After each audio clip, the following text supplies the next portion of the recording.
Ngayon ay ginugunitan natin si San Francisco Javier, isa sa mga dakilang misyonero ng simbahang Katolika. Si San Francisco Javier ay isang kabataan na may malaking pangarap. Siya ay matalino, ambisyoso at may magandang kinabukasan sa larangan ng akademya. Ngunit nang makilala niya si San Ignacio de Loyola at madama ang paanyaya ng Diyos, ginulo ng biyaya ang kanyang mga plano. Ang dati niyang pangarap na maging tanyag at tagumpay ay napalitan ng mas malalim na pangarap, ang maglingkod kay Kristo at dalhin ang kanyang pag-ibig sa mga taong hindi pa siya nakikilala. Hindi ito madali, ngunit pinili niya ito dahil narinig niya sa kanyang puso ang tanong ni Jesus, ano ang mapapala mo kung makakamtan mo ang buong mundo, ngunit mapahamak naman ang kaluluwa mo? Bilang misyonero, naglakbay siya mula Europa hanggang India, mula Japan hanggang China.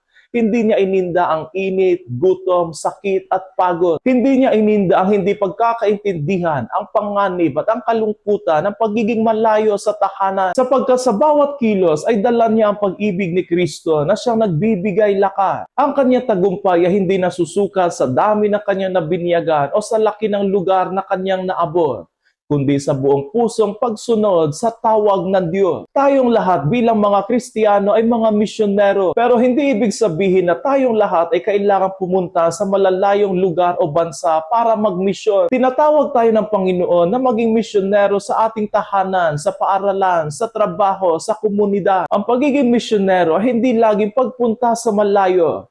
Madalas ito ay pagpunta sa puso ng taong katabi natin, ang makinig, magmahal, magpatawad at magdala ng pag-asa. Kapag tayo gumagawa ng mabuti, nagtuturo ng tama at nagsisilbing liwanag sa kadiliman, nagiging tagapaghatid tayo ng mabuting balita tulad ni San Francisco Javier. Ang kanyang halimbawa ay paanyaya sa atin na huwag matakot sumagot sa tawag ng Diyos. Madalas kailangan natin ng tapang na talikuran ang kasalanan, tapang na magsakripisyo, tapang na kumilos para sa kabutihan kahit mahirap, tapang na ipagtanggol ang pananampalataya kahit may sagabal at sumasalunga. Ngunit kapag ang puso ay nag-aalab para kay Kristo, hindi nagiging mabigat ang sakripisyo.